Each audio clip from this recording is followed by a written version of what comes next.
Fachada do STF. A imagem duplicada descortina-se para as laterais. Imagem interna do plenário vazio. Voltamos a apresentar. Vamos direto ao plenário do Supremo Tribunal Federal, já os ministros chegando aos respectivos lugares, como todas as sessões plenárias da Suprema Corte Brasileira, na expectativa do início da sessão desta quinta-feira, com o julgamento do recurso extraordinário que trata da questão do compartilhamento de dados. Processo que está sendo denominado como sendo do COAF, em referência ao antigo órgão agora chamado de Unidade de Direcionam-se aos lugares os ministros Luiz Roberto Barroso, Alexandre de Moraes e Edson Fachin. Vamos acompanhar ao vivo direto do plenário. Declaro aberta essa sessão extraordinária do Supremo Tribunal Ausentes Federal. Ainda os ministros Ricardo Lewandowski e Luiz Fux. Secretária que fará a leitura da ata da sessão anterior.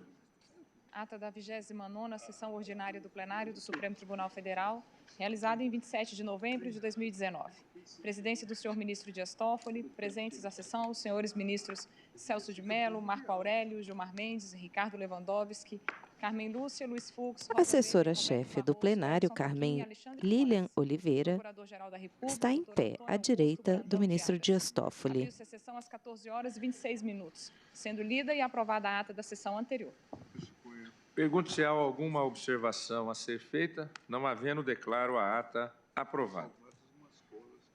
Senhoras Ministro e ministros, Dias senhores Toffoli. ministros, informo a Vossas Excelências e a todos os presentes que encontram-se nesse plenário visitando o Poder Judiciário brasileiro, representantes do Poder Judiciário do Reino Unido, ministro da Alta Corte da Inglaterra e Gales, Mr. Justice Robin Knowles, ministra do Tribunal de Apelação da Inglaterra e Gales, Lady Nicola Davis, e a assessora de Relações Internacionais da Alta Corte da Inglaterra e Gales, doutora Grace Carras. Sejam todos muito bem-vindos. Espero que tenham uma oportunidade de conhecer um pouco mais o nosso sistema de justiça. Também informo a Vossas Excelências que estão presentes neste plenário alunos das seguintes instituições de ensino: Universidade de Rio Verde, Estado de Goiás, e Universidade de Estácio de São Luís. Imagem aproximada de pessoas na plateia. As últimas fileiras encontram-se ainda vazias. Apregou o recurso extraordinário. Os estrangeiros usam fones de ouvido. 55.941, procedente de São Paulo, de minha relatoria, sendo recorrente Ministério Público Federal, recorridos HCH, TJH. Na sessão de ontem, após os votos dos ministros... Em votação, recurso em que se discute a constitucionalidade do compartilhamento de dados fiscais sem autorização judicial para fins penais. Dar provimento ao recurso extraordinário para restabelecer a sentença de primeiro grau condenatória, o julgamento foi suspenso. Então, continuamos na data de hoje, na sequência regimental, com o voto da ministra Carmen Lúcia, a quem passo a palavra. Muito obrigada, senhor presidente, senhores ministros, senhor procurador-geral. Ministra Carmen Lúcia está sentada à esquerda, na mesa em formato de U invertido. Senhores juízes visitantes que nos honram com a presença. Senhor presidente... A ministra senta-se entre a ministra Rosa Weber e o ministro Gilmar Mendes. Sobre o objeto específico do exame levado a efeito neste processo, neste recurso extraordinário, com repercussão geral de matéria reconhecida nessa condição por este Supremo. Há 2 décadas, portanto, para o ano base de 2000 e também para o ano base de 2001, 2 contribuintes apresentaram, para fins de imposto de renda pessoa física, em declarações de ajuste anual, rendimentos tributáveis de aproximadamente R$ 15.000.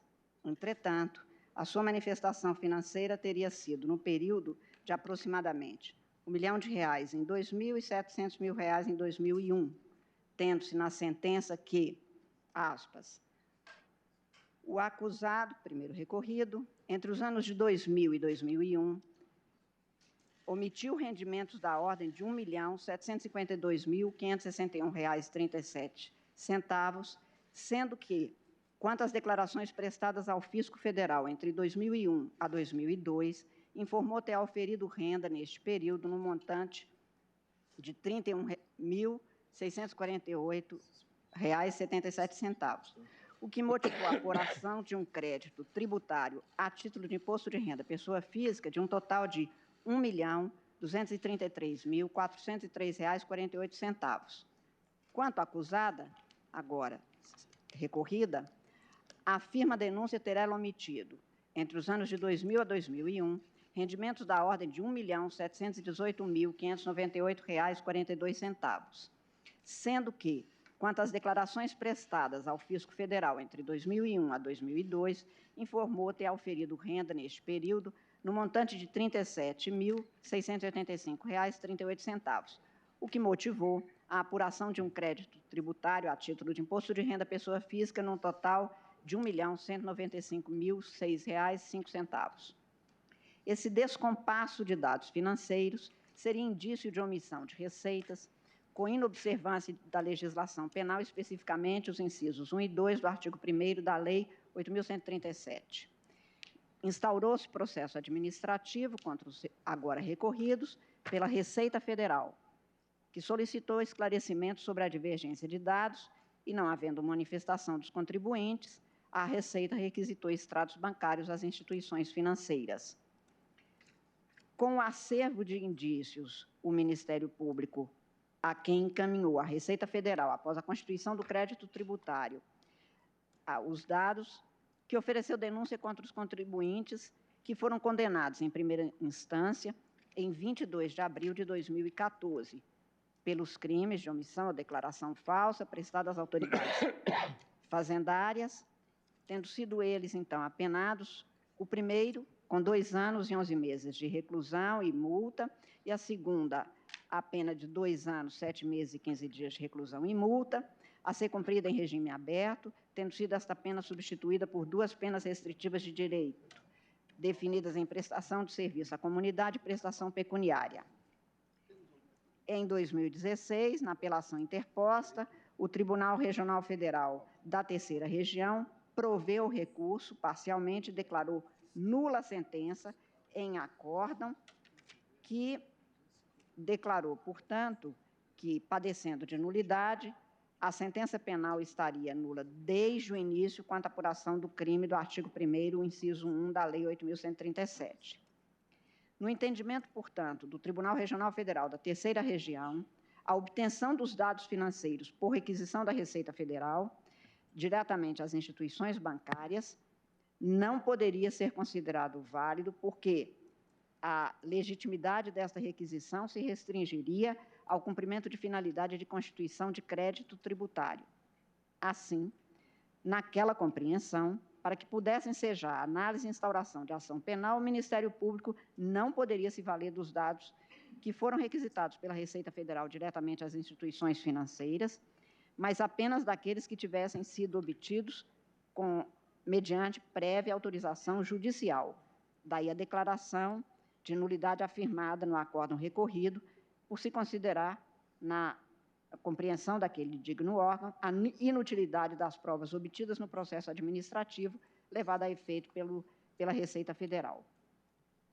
O núcleo da questão posta a exame está, portanto, em se interpretar e concluir se é válido juridicamente que a Receita Federal compartilhe dados obtidos no exercício do seu dever de fiscalizar as informações e veracidade de elementos financeiros colhidos dos contribuintes, sobre os quais penda sigilo próprio e inerente ao direito à privacidade, que aqui tomo como a proibição de publicização dos dados, e sobre os quais haja suspeita ou indício de irregularidades com o Ministério Público, para que este possa, então, também no exercício de suas atribuições constitucionais, dar início, se for o caso, à ação penal com apresentação de denúncia, valendo-se, para tanto, sem necessidade de prévia autorização judicial, dos dados e das informações obtidas inicialmente pela Receita Federal e que compuseram o processo administrativo.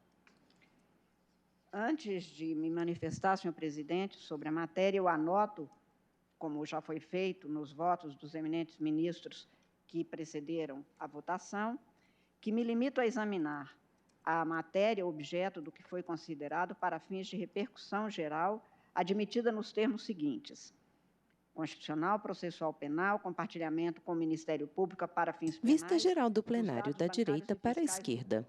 do contribuinte, À direita, os obtidos ministros pelo Alexandre de fisco, no Moraes, legítimo Luiz exercício Roberto do seu Barroso, dever de Lewandowski, fiscalizar, Marco Aurélio. sem a Ao intermediação centro, a do Poder assessora-chefe do Judiciário, plenário, ministro Dias transferência Toffoli, de procurador-geral da informações em face da República. proteção constitucional À da esquerda, intimidade ministros do Celso de sigilo dos Mello, dados, Gilmar Mendes, artigo Carmen 5º, Lúcia, Rosa Weber incisos e 10 Edson 12 da Fachin. Constituição Federal, questão Atrás dos eminentemente ministros à constitucional, esquerda, parte da matéria plateia. passível de repetição em inúmeros processos a repercutir na esfera do interesse público, tema com repercussão geral, que se tornou o tema 990, do qual consta expressamente possibilidade de compartilhamento com o Ministério Público para fins penais dos dados bancários e fiscais do contribuinte obtidos pela Receita Federal, no legítimo exercício do seu dever de fiscalizar sem autorização prévia do Poder Judiciário. Não houve extensão da análise deste tema, senão relativamente, portanto, ao fisco, que tem atribuições específicas. E aqui a discussão posta é quanto ao compartilhamento de dados bancários e fiscais do contribuinte para fins penais a partir da atuação da Receita Federal.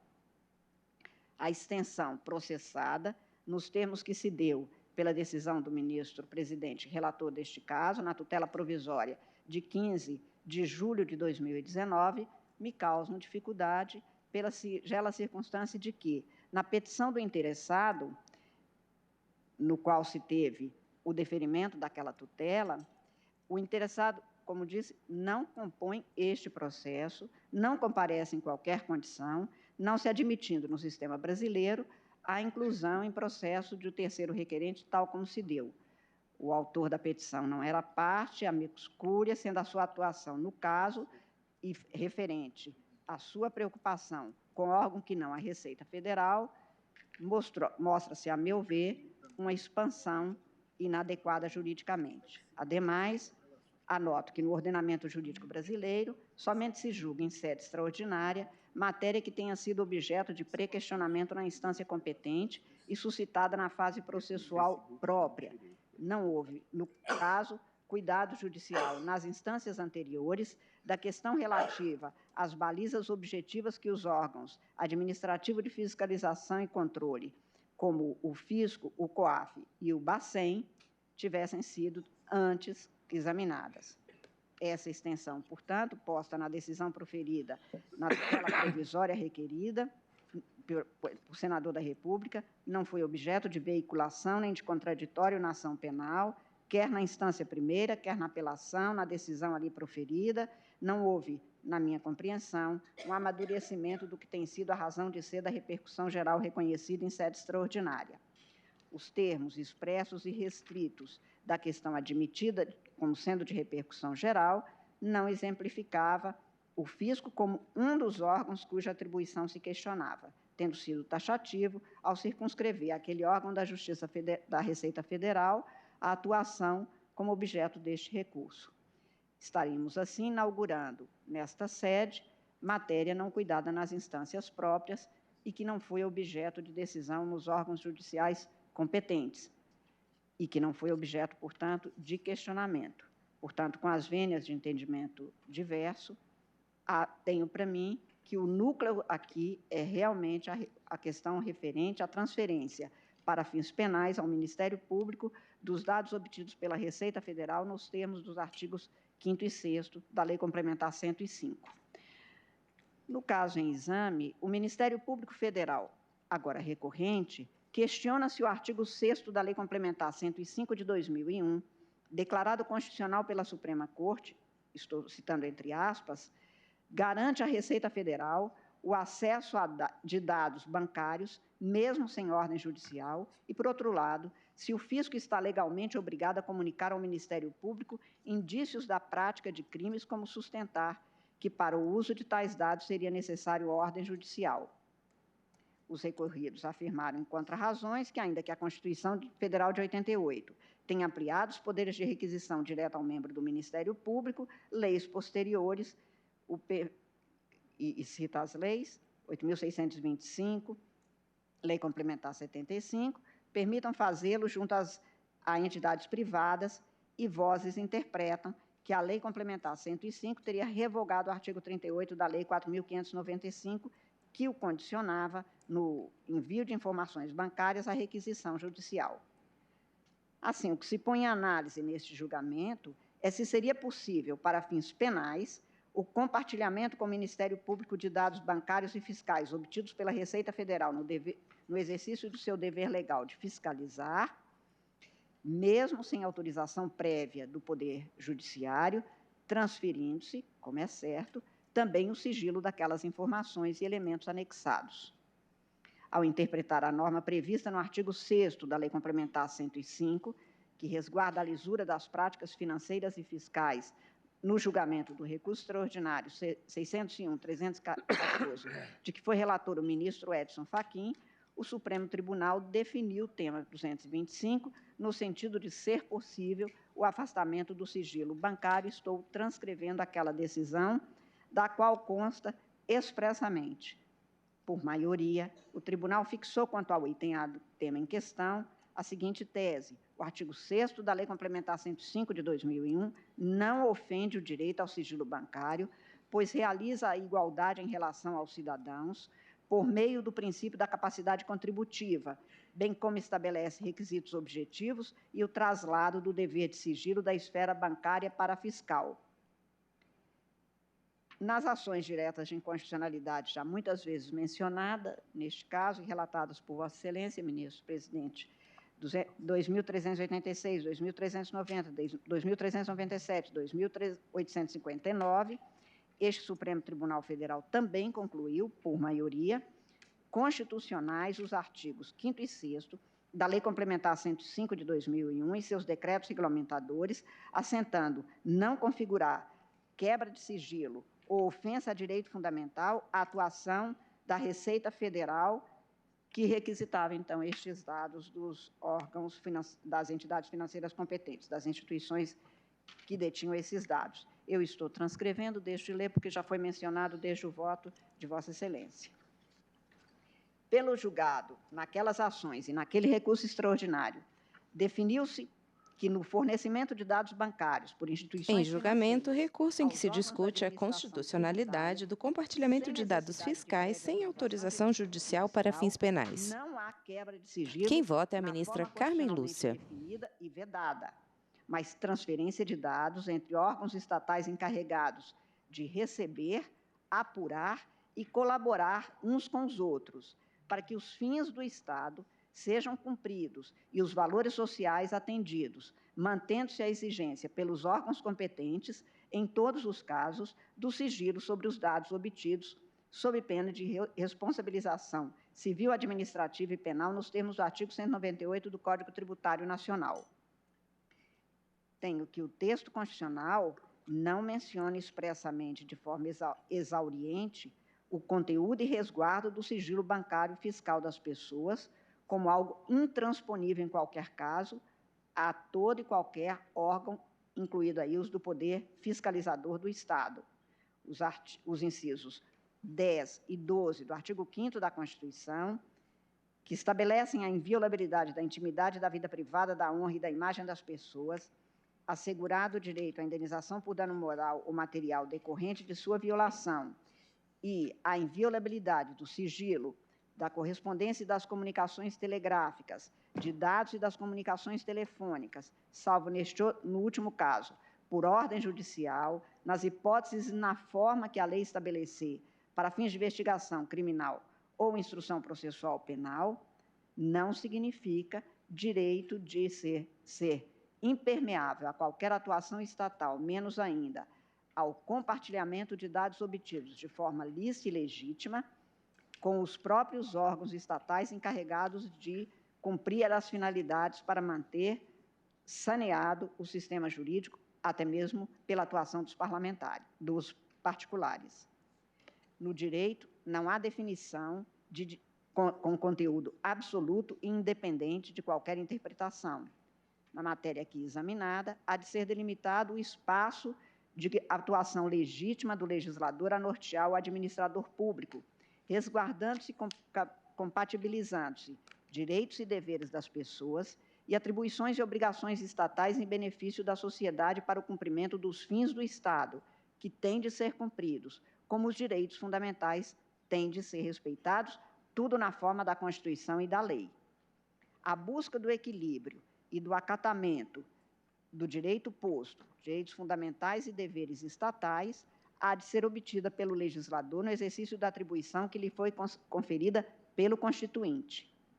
E tem-se no parágrafo 1º do artigo 145 do texto constitucional, sempre que possível, os impostos terão caráter pessoal e serão graduados segundo a capacidade econômica do contribuinte, facultado à administração tributária, especialmente para conferir efetividade a esses objetivos, identificar, respeitados os direitos individuais e nos termos da lei, o patrimônio, os rendimentos e as atividades econômicas do contribuinte.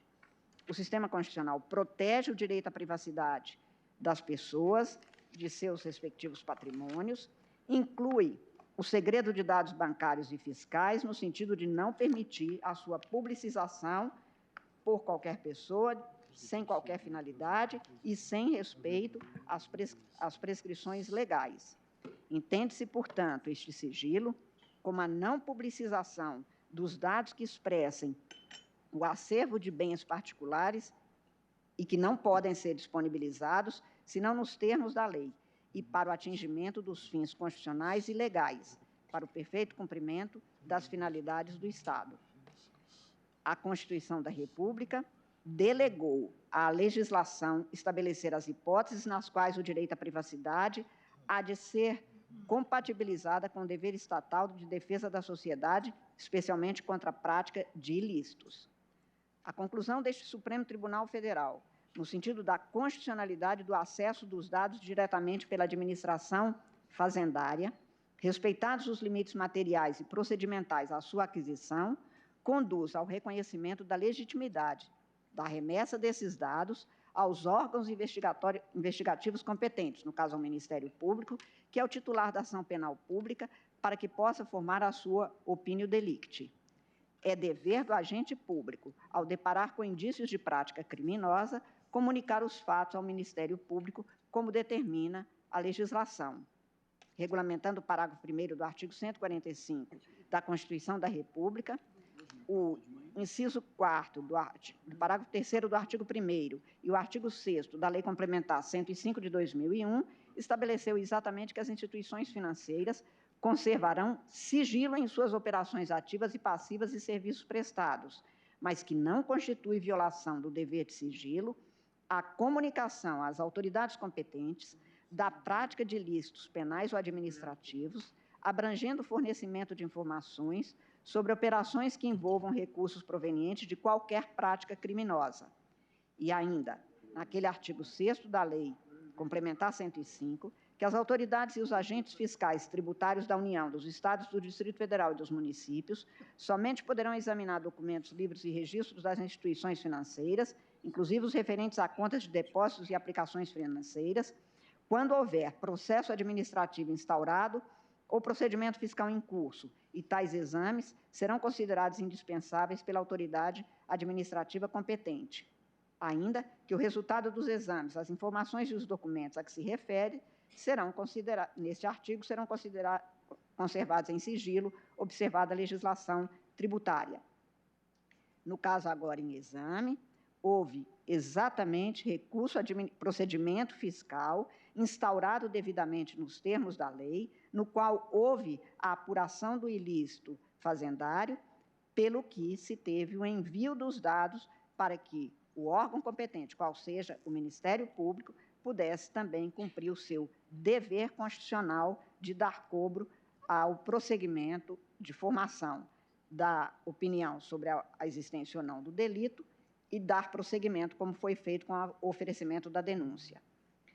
Note-se também que o inciso 1 do parágrafo 3º do artigo 198 do Código Tributário Nacional prevê que, sem prejuízo do disposto na legislação criminal, é vedada a divulgação por parte da Fazenda Pública ou de seus servidores de informação obtida em razão do ofício sobre a situação econômica e financeira do sujeito passivo ou de terceiros e sobre a natureza e o estado de seus negócios ou atividades.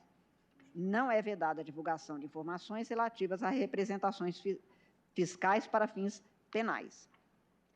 Portanto, mais uma vez, a legislação brasileira vigente reitera a ausência de possibilidade de se ater à autoridade administrativa fazendária a obter os dados, fazer dele uso para os fins fazendários e ater-se de qualquer prosseguimento no sentido de, seguindo o passo a ser dado no sentido de permitir que a autoridade que possa fazer a investigação criminal possa ter acesso a esses mesmos dados, compartilhando-se os dados e, claro, transferindo-se o sigilo.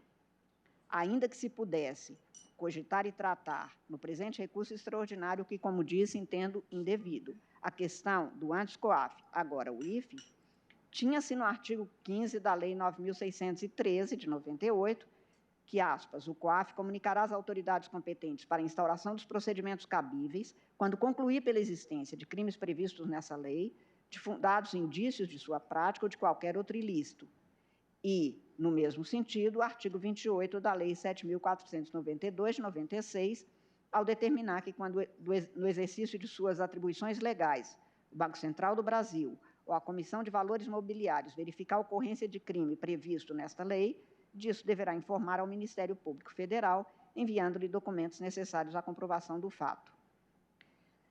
Não cogito, pois, de ilegalidade ou abuso de qualquer natureza, mas de mero dever da administração fiscal encaminhar todas as informações a que tenha tido acesso licitamente ao Ministério Público, sem que haja reserva de jurisdição que demandaria a prévia autorização do Poder Judiciário para que se tivesse, então, este encaminhamento.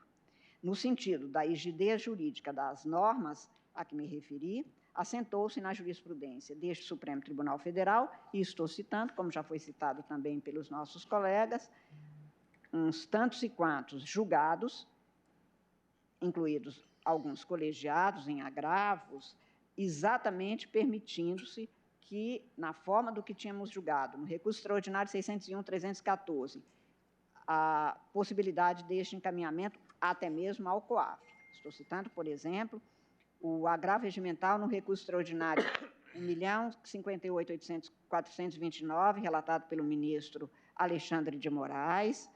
No mesmo sentido, um agravo regimental no recurso extraordinário 1.041.285, relatado pelo ministro Roberto Barroso, dentre outros.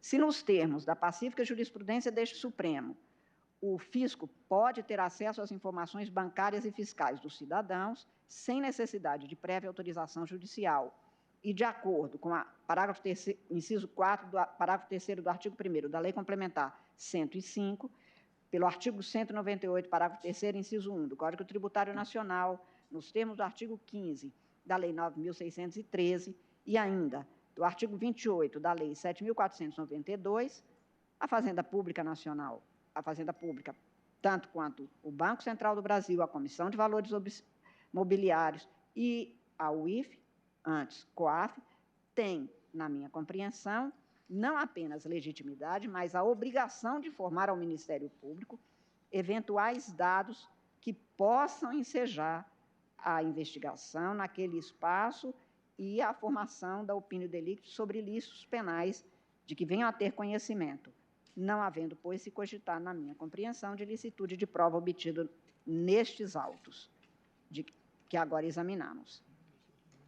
A correção da conclusão a que se chegou antes, na instância recursal, no Tribunal Regional Federal, quanto à impossibilidade de fornecimento de informações acobertadas por confidencialidade ao Ministério Público, faz com que, na minha compreensão, não haja a necessidade de ordem prévia do Poder Judiciário, tendo de se acrescer ainda que, no ordenamento jurídico nacional, a cláusula de reserva de jurisdição demanda a necessidade de ordem prévia do Poder Judiciário apenas se apresenta em casos específicos, que não me parece esteja entre aqueles aqui cuidados. Tem-se na Constituição da República ser essencial a intervenção prévia do Estado juiz apenas nos casos em que seja estabelecido a quebra do sigilo bancário e fiscal em casos como que aqui se apresenta, não parece ser medida submetida àquela cláusula de reserva de jurisdição, pois ela somente prevalece nos casos em que haja previsão, como antes anotado.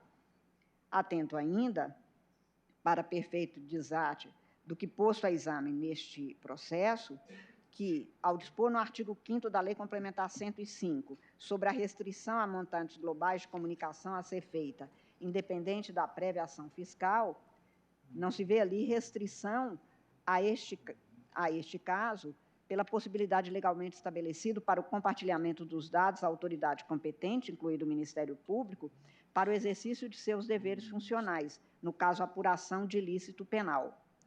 E restrição não há, porque no julgamento da validade constitucional dos dispositivos questionados sobre a Lei Complementar 105 de 2001, este Supremo Tribunal assentou a legitimidade jurídica tanto do artigo 5º quanto do artigo 6º, nesse último não se contendo limitação de comunicação apenas a informações globais.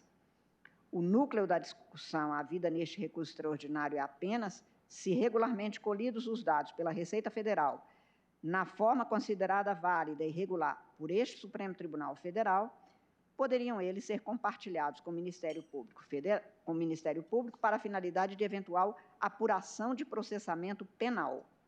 A matéria assim posta como núcleo do que aqui discutido, referente ao compartilhamento de dados e à necessidade de proteção constitucional da intimidade da vida privada dos indivíduos, que ocupa em grande espaço debates jurídicos atualmente no plano nacional e internacional, não permite compreender que haveria uma vedação a que, dispondo o próprio Estado, pelos seus órgãos competentes, destes dados sobre os quais tenda alguma suspeita ou indício de ilícito penal, ativesse ele ao resguardo destes dados em nome da garantia da privacidade e se negasse a oferecê-los ao Ministério Público. Não é difícil compreender que, se o sistema jurídico acolhe o dever às instituições financeiras de prestar as informações que viabilizam a apuração do valor devido dos tributos, não pode ser considerado inadequado o passo seguinte necessário de se promover o combate a formas ilegítimas de escape da tributação, mas também a manipulação irregular e até criminosa de fluxo de capitais que ficaria impermeável à atuação estatal, o que faria com que houvesse uma fragilização da persecução criminal em detrimento do saneamento ético do sistema nacional. Sem acesso permitido ao Estado às fontes financeiras, e especificamente encaminhadas ao Ministério Público, órgão próprio para a formação da sua opinião sobre a existência ou não do crime e o encaminhamento ao Poder Judiciário para o processamento, se for o caso, o combate a todas as formas, das mais simples às mais sofisticadas, de práticas criminosas, aí incluídas aquelas que dizem com poderosas organizações que atuam para além de fronteiras nacionais, ou mesmo dentro do Estado, seria ineficaz. Daí a jurisprudência antes mencionada, reiterada em inúmeras decisões desta Casa. No cenário externo, são muitos os tratados que buscam o fortalecimento de mecanismos de colaboração internacional e compartilhamento de informações fiscais e financeiras, e aí eu cito várias convenções multilaterais em assuntos de assistência administrativa mútua fiscal, algumas dos quais já ratificadas pelo Brasil, a Organização para a Cooperação e o Desenvolvimento Econômico, OCDE, e, numa análise de direito comparado, tem-se que são numerosos os Estados nacionais, sobretudo os mais desenvolvidos e democráticos, que seguem o entendimento Parte de que da o sigilo plateia não pode ao ser- fundo à pode ser esquerda. transferido para as autoridades competentes sem necessidade de Há se várias estabelecer poltronas reserva de vazias. plenário para a legitimação da atuação, inclusive de investigação e processamento penal. Quem vota é a ministra Carmen Lúcia. Alguns desses estados como exemplo, e concluo que essa constatação do cuidado da matéria em estados nacionais democráticos afasta a tese de que, claro que na minha compreensão, de que o fornecimento de dados financeiros, fiscais, sem a prévia autorização judicial, afetaria direitos fundamentais dos cidadãos, porque a ser verídica tal assertiva estar-se-ia, a contrário senso, sustentando que aqueles estados que permitem a transferência direta de dados acobertados pelo sigilo estariam violando direitos fundamentais, incluído aí o da privacidade, o que não pode ser considerado válido, haja vista a dinâmica, estrutura e institucionalização democrática desses estados. Reitere-se a essencialidade do acesso a órgãos públicos, a dados fiscais, para ações efetivas de combate à corrupção, lavagem de dinheiro, crime organizado, dentre outros, faz-se de maneira a tornar efetivo a atuação do Estado para garantir que a ética e, principalmente, a lisura do sistema jurídico se mantenha integralmente. A Receita Federal, por determinação legal, pode requerer informações cadastrais, bancárias, financeiras, sobre pessoas cujos dados façam supor atuar em situação instável, incomum ou com algum grau de suspeição e, diante da aparência de ilicitude, devem comunicar ao Ministério Público essa circunstância para que possa ele atuar no exercício pleno de suas competências. Tanto não importa, insisto, em quebra de sigilo bancário, mas de forma irregular, mas compartilhamento de informações entre órgãos públicos e estatais que continuam a cobertar os dados pela não publicização, o que atende o princípio constitucional da privacidade. O que se permite no sistema jurídico brasileiro é que os órgãos estatais competentes tenham acesso a dado constante do acervo informativo específico em benefício do atendimento a interesse público, que se põe no próprio ordenamento constitucional brasileiro. E, a despeito de ter circunscrito o objeto do presente recurso extraordinário, como fiz no início, ao que nele debatido, examinado e decidido pelas instâncias antecedentes, como houve referência e deferimento da tutela provisória neste processo, por situação que não diz com a Receita Federal, mas com a atuação da COAF, agora o IFE, termino por tecer considerações, ainda que breves, até mesmo porque reconheço a sua atual legitimidade, a sua igual legitimidade, como órgão que tem entre as suas a função de receber, analisar comunicações de operações suspeitas e outras informações relevantes sobre lavagem de dinheiro, crimes antecedentes, financiamento de terrorismo e disseminação dos resultados desta análise na forma da recomendação 29 do GAFI, para compartilhar os dados recebidos dos órgãos competentes e dar conhecimento sobre os fatos suspeitos identificados pelas autoridades para a aplicação da lei. A UIF não é órgão investigativo. A sua função é cumprida pela emissão de relatórios de inteligência destinados às autoridades competentes para os devidos procedimentos investigativos por aqueles que têm esta atribuição. E essas informações são acobertadas por sigilo e somente são encaminhadas às autoridades competentes quando houver indícios de crime nos termos da legislação vigente, basicamente a Lei 9.613. Ademais, a base de dados da Unidade de Inteligência Financeira não é objeto de compartilhamento com outro órgão, não se podendo arguir, portanto, quebra do sigilo constitucionalmente assegurado como direito inerente à privacidade de pessoas físicas e jurídicas. Note-se que a Lei 9.613 estabelece ser dever do COAF, agora o IFE, Unidade de Inteligência Financeira, coordenar e propor mecanismos de cooperação e de troca de informações que viabilizem ações rápidas e eficientes no combate à ocultação ou dissimulação de bens, dinheiros e valores nos termos do parágrafo 2º do artigo 14 daquela lei.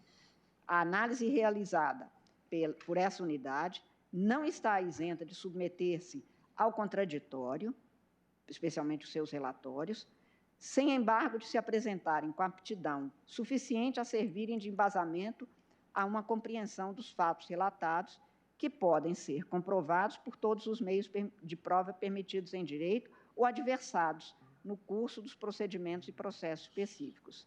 Assim, o envio de dados da antes COAF, agora Unidade de Inteligência, ao Ministério Público, é função legalmente a ela conferida, resguarda o sistema jurídico e cumpre a sua finalidade específica.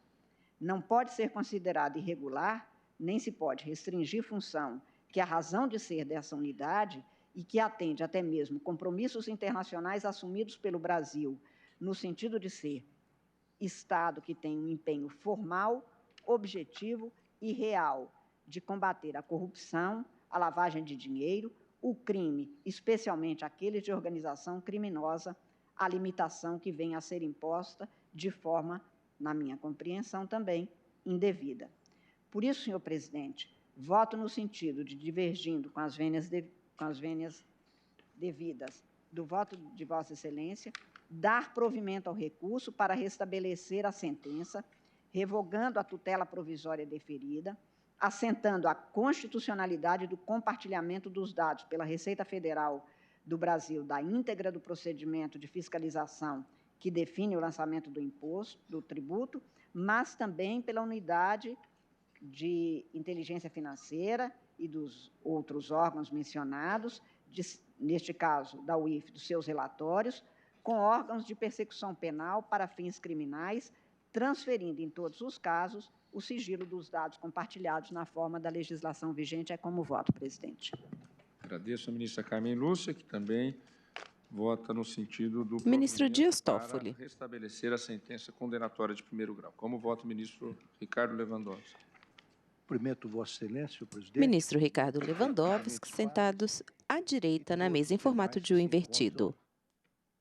Presentes neste auditório.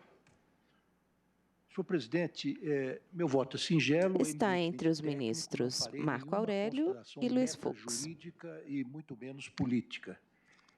Eu digo, senhor presidente, de início, que o objeto do presente recurso extraordinário com repercussão geral reconhecida, tema 990, cinge-se à análise da constitucionalidade da transferência, sem prévia autorização do Poder Judiciário, de dados bancários e fiscais ao Ministério Público para fins penais, obtidos de forma legítima pelo fisco no exercício regular de sua autoridade fiscalizatória.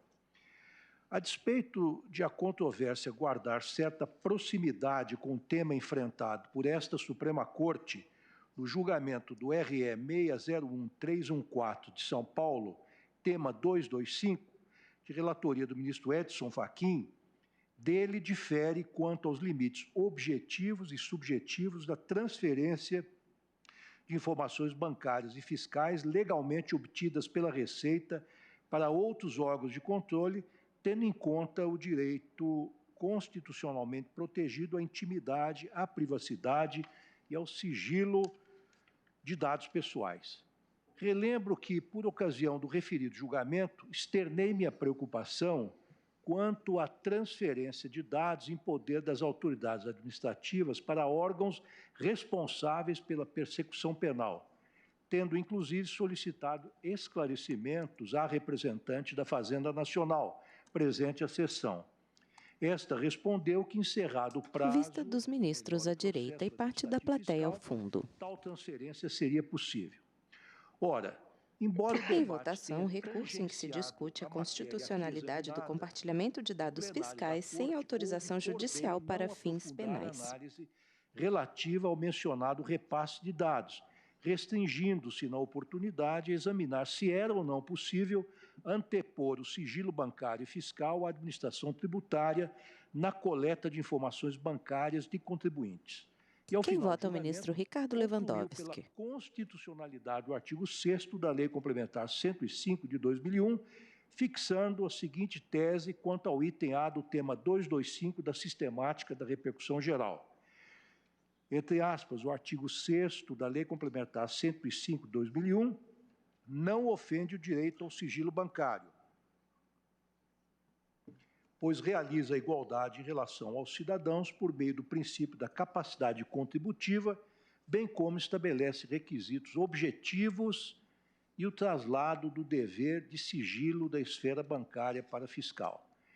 Naquela ocasião, com fundamento na mesma tese, o plenário julgou improcedentes as adis 2390, 2386, 2397 e 2859, todas de relatoria do ministro Dias Toffoli, ajuizadas em face de várias normas federais que eu declino em meu voto, e normas estas que possibilitavam a utilização de dados bancários e fiscais pelas autoridades administrativas sem a intermediação do Poder Judiciário.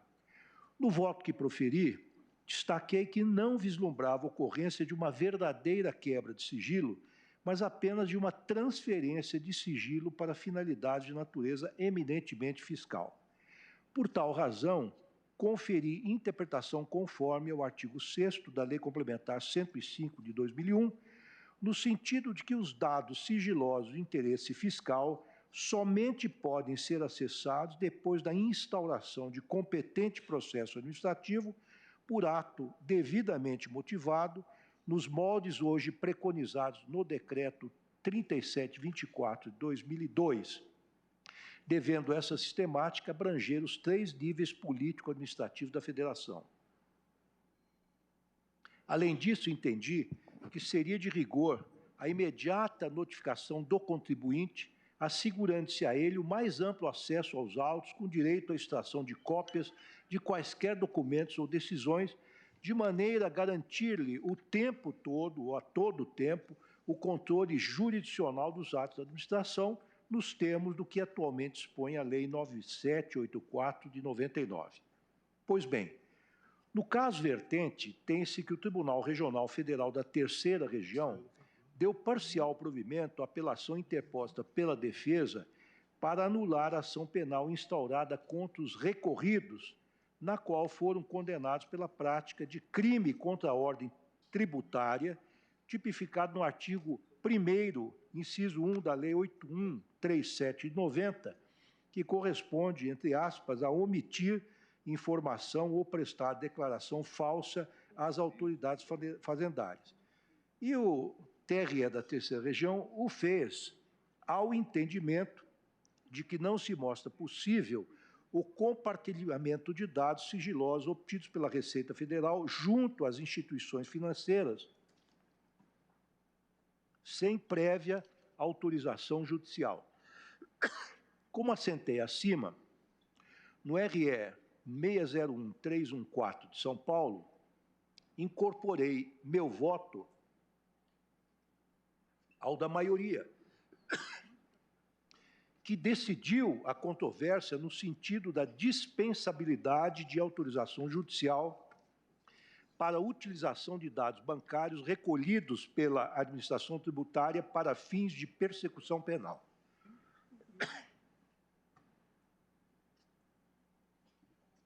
Na sequência, senhor presidente, como consequência. Quem vota é o ministro Ricardo Lewandowski. Decisão, entendi lícita a transferência dos dados legalmente obtidos pela Receita ao Ministério Público para deflagrar a persecução penal em juízo, manifestando-me nessa linha nos seguintes feitos: RS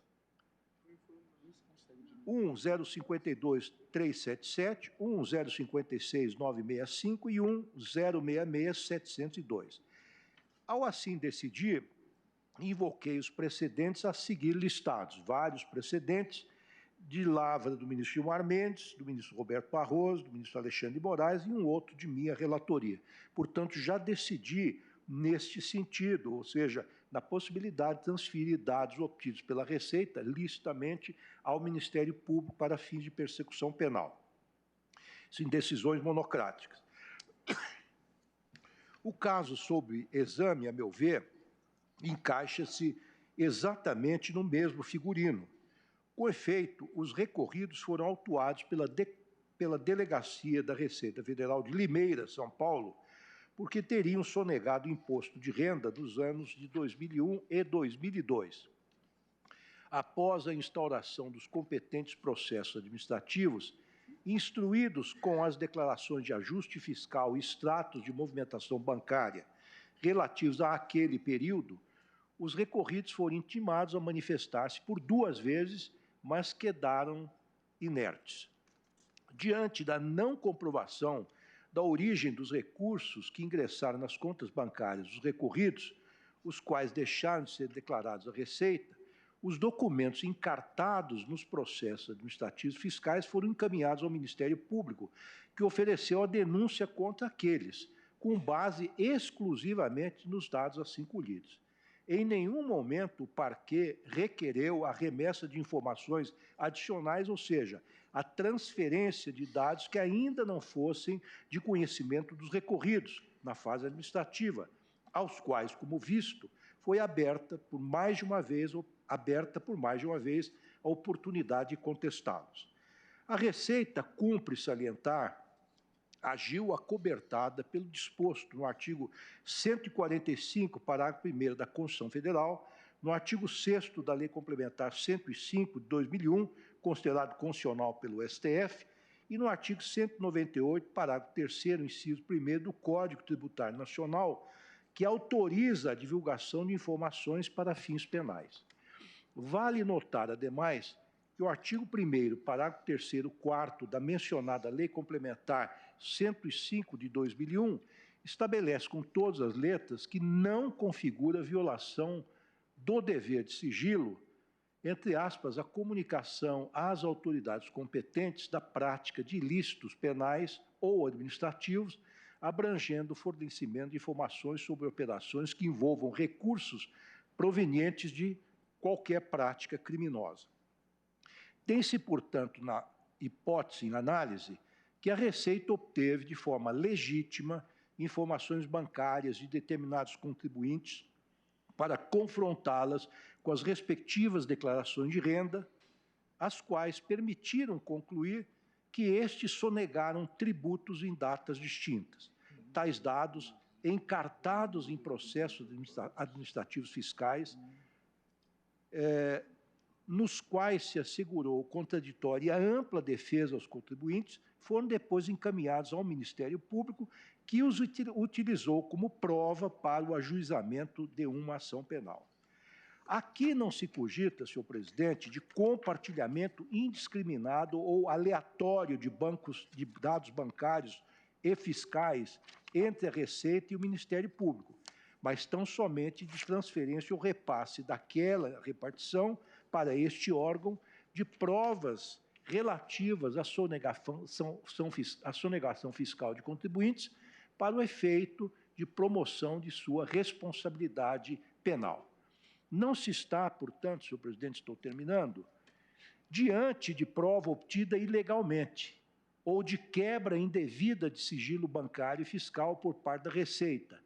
Eis que tudo se processou de acordo com o disposto no artigo 6º da Lei Complementar 105 de 2001 e em conformidade com as cautelas determinadas pelo Supremo Tribunal Federal no julgamento do citado RE 601-314 de São Paulo, notadamente a instauração de prévio processo administrativo fiscal, bem assim nos estritos termos da legislação aplicável à espécie, razão pela qual dou provimento ao recurso para cassar a decisão consubstanciada no acórdão do Tribunal Regional da Terceira Região, de modo a restabelecer a sentença condenatória proferida contra os recorridos pelo juiz da Terceira Vara Federal de Piracicaba, Seção Judiciária de São Paulo. É como voto, senhor presidente.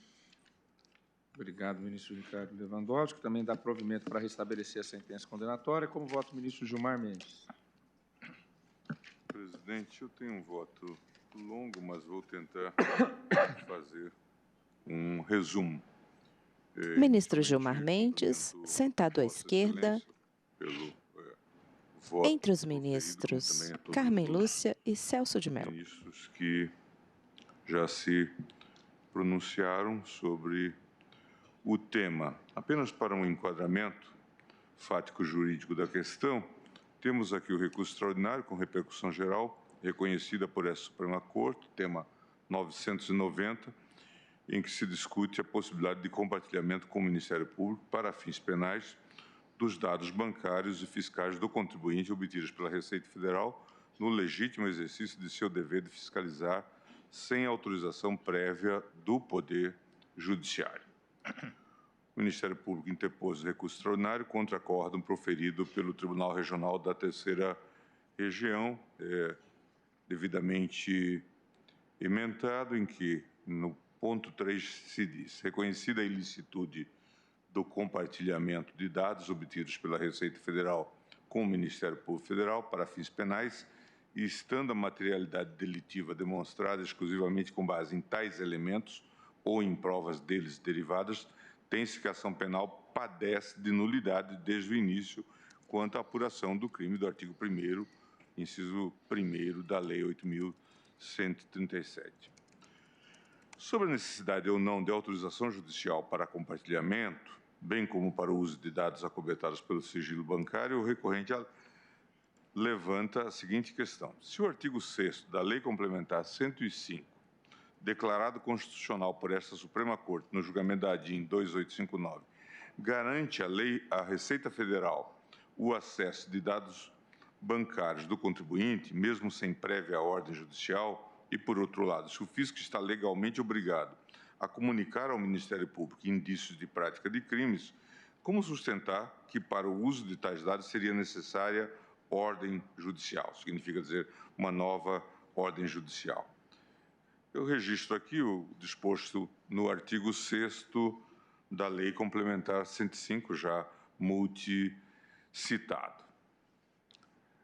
Nessa linha de argumentação, defende o recorrente que o acesso de dados sigilosos pelo fisco e o posterior compartilhamento desses dados entre a Receita e o Ministério Público para uma melhor apuração dos fatos para fins penais não devem ficar condicionados à prévia autorização judicial, mas tão só à decisão fundamentada no próprio procedimento administrativo fiscal. Em contrapartida, sustentam os recorridos que o controle judicial é imprescindível para o acesso de dados sigilosos do contribuinte pelo fisco, assim como para o compartilhamento desses dados com o Ministério Público para fins penais. Transcrevo, então, um trecho das contrarrazões recursais. Trata-se, portanto, de verificar se é possível o compartilhamento com o Ministério Público para fins penais dos dados bancários e fiscais do contribuinte obtidos pela Receita Federal no legítimo exercício do seu dever de fiscalizar. A questão constitucional em debate envolve, portanto, os limites dos direitos fundamentais à privacidade e ao sigilo fiscal e bancário do contribuinte, em face dos poderes investigatórios da Receita em sede administrativa. Os dispositivos constitucionais e legais em discussão são o artigo 5º, 10 e 12, o artigo 145, parágrafo 1º, o artigo 129, 6º da Constituição Federal, bem como o parágrafo 1º, parágrafo 3º, 4º e artigo 6º da Lei Complementar 105 de 2001. Ainda preliminarmente, ressalto que após a decisão do ministro-presidente em 15 de setembro de 2019, que determinou a suspensão do processamento de todos os inquéritos e procedimentos de investigação criminal no território nacional, em que se controvertia o tema do compartilhamento de informações fiscais e bancárias sem autorização judicial, foram distribuídas ao meu gabinete diversas reclamações constitucionais que tratavam do tema. É importante deixar claro que, ao apreciar essas reclamações constitucionais, pelo próprio limite da cognição processual dessas demandas, limitei-me a avaliar se os atos reclamados e impugnados teriam descumprido a decisão paradigma do ministro Dias Toffoli, que, por ter sido fundamentada na incidência do artigo 1035, parágrafo 5º do CPC de 2015, implicava a suspensão de todas as demandas que versam sobre o tema 990 da repercussão geral. Desse modo, destaco que em nenhuma dessas decisões que proferi realizei qualquer antecipação do meu posicionamento quanto ao mérito da tese de repercussão geral a ser apreciada neste julgamento. Essa advertência, a propósito, constou da decisão que proferi nos autos da reclamação 36.679, que tinha como reclamante o senador Flávio Nantes Bolsonaro. Assim, a decisão de minha lavra apenas cuidou de aplicar ao caso concreto a determinação fixada por Vossa Excelência, presidente, na liminar proferida em 15 de setembro de 2019. Analiso agora, presidente, a possibilidade de análise da constitucionalidade do compartilhamento de informações pelo UIF-COAF neste julgamento. Digo o seguinte: feitos esses esclarecimentos, iniciais, delimitada a questão constitucional, entendo que o tema 990 da repercussão geral, ora debatido, possui alcance amplo, não se restringindo às particularidades do caso concreto e tampouco ao compartilhamento de dados sensíveis exclusivamente pela Receita Federal. Reputo que seria não apenas possível, mas sobretudo oportuno discutir neste julgamento a constitucionalidade do compartilhamento de dados para fins penais a partir da unidade de inteligência financeira. Há muito tenho insistido na ideia de que a convivência do modelo incidental difuso tradicional com um sistema de múltiplas ações diretas, ADIM, ADC, ADO, ADPF e representação interventiva, operou significativa mudança no controle de constitucionalidade brasileira. Pode-se apontar, dentre as diversas transformações detectadas, inequívoca tendência para ampliar a feição objetiva do processo de controle incidental entre nós, sobretudo no que diz respeito aos efeitos da decisão de inconstitucionalidade no controle difuso. A própria ideia de que os modelos abstrato e concentrado de controle de constitucionalidade e concreto, modelos abstrato e concreto de controle de constitucionalidade são absolutamente segregados, revela-se concepção ilusória na jurisdição constitucional. A propósito, há um texto clássico do professor Francisco Fernandes Segado dizendo que essa dicotomia entre o chamado sistema americano e o sistema europeu hoje já não tem a devida consistência.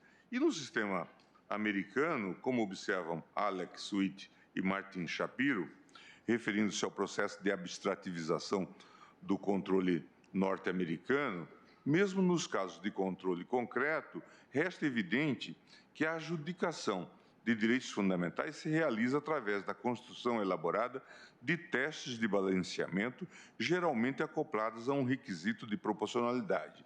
Inevitavelmente, esses testes se organizam a partir da construção de situações hipotéticas de narrativas com abstrações. Na verdade, eles reconhecem a existência, talvez até, se quisermos, de um controle abstrato no modelo americano, o que pareceria uma contradição nos próprios termos. A centralidade de uma sistemática de precedentes no sistema jurídico implica que os juízes devem estar atentos aos desdobramentos da declaração de constitucionalidade ou inconstitucionalidade da norma, ainda que feita a partir de um caso concreto. Nesse sentido, é claro que o tribunal irá considerar as matrizes de circunstâncias futuras que permearão a aplicação da norma. Como destacam mais uma vez Sweet e Shapiro, em qualquer sistema jurídico que leva a sério a formação de precedentes, o argumento de que o controle difuso de constitucionalidade deve privilegiar as circunstâncias do caso concreto fica seriamente abalado. E prosseguem. Se a Corte Constitucional estiver ciente de que a sua decisão será tratada como um precedente, não somente em casos futuros em que as circunstâncias sejam exatamente as mesmas, mas naqueles com circunstâncias similares, os julgadores devem levar em conta não apenas como a lei agora anunciada afetará as partes envolvidas, no caso atual, mas que impacto terá em casos futuros e na conduta de futuras partes em potencial que buscam evitar violar a lei anunciada hoje. Na situação posta em exame, o reconhecimento da existência de repercussão geral no tema 990 se deu em virtude das múltiplas interpretações que se fizeram a partir da decisão do STF no julgamento das ADINs 2859, 2390, 2386, 2397 e do RE 601-314. Ao submeter ao plenário virtual o reconhecimento da repercussão geral da controvérsia, o voto de Vossa Excelência, ministro Toffoli, destacou que, diante da falta de clareza do alcance das decisões do STF, que declararam a constitucionalidade do artigo 6º da Lei Complementar 105/2001, em 2016, seria extremamente relevante debater sobre os limites objetivos que os órgãos administrativos de fiscalização fazendária deverão observar ao transferir automaticamente para o Ministério Público informações sobre movimentação bancária e fiscal dos contribuintes em geral, sem comprometer a rigidez constitucional da intimidade e do sigilo de dados, citando o artigo 5º, 10 e 12 da Constituição Federal. Aqui é necessário que reconheçamos que o núcleo do tema de reflexão geral debatido é o próprio direito constitucional ao sigilo e intimidade dos dados. É justamente a identificação dessa dimensão constitucional relevante que possibilitou o conhecimento do recurso. Além disso, verifica-se que o voto do relator, seguido pela maioria do colegiado nesse ponto, utilizou a expressão órgãos administrativos de fiscalização fazendária, o que denota que a questão constitucional abrange de forma ampla diversas possibilidades de comprometimento do sigilo fiscal e bancário, não se limitando ao debate sobre o compartilhamento de dados da Receita.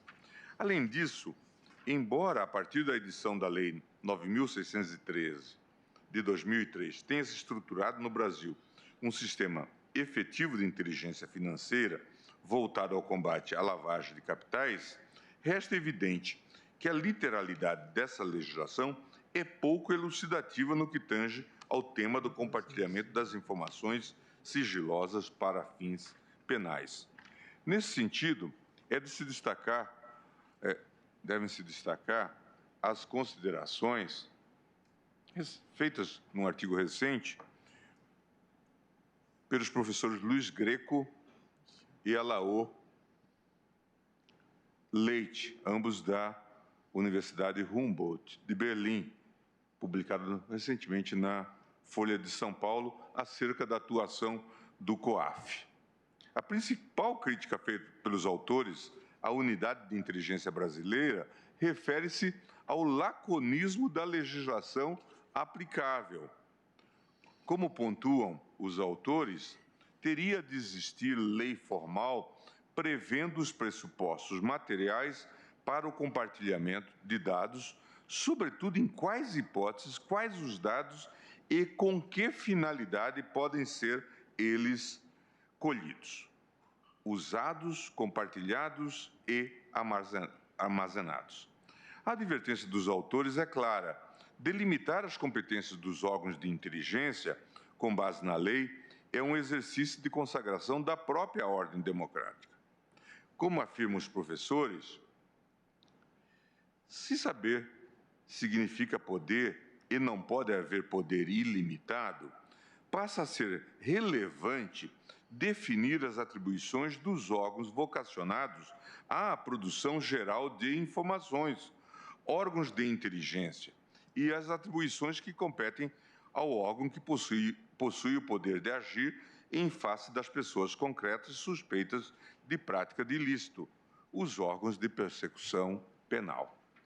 Esse quadro de laconismo e atonia legislativa reforça ainda mais a necessidade deste Supremo Tribunal Federal, na presente assentada, debruçar-se sobre a constitucionalidade do compartilhamento de informações sensíveis, tendo-se como parâmetro tanto a atuação da Receita, como já estava posto, quanto a atuação do UIF-COAF.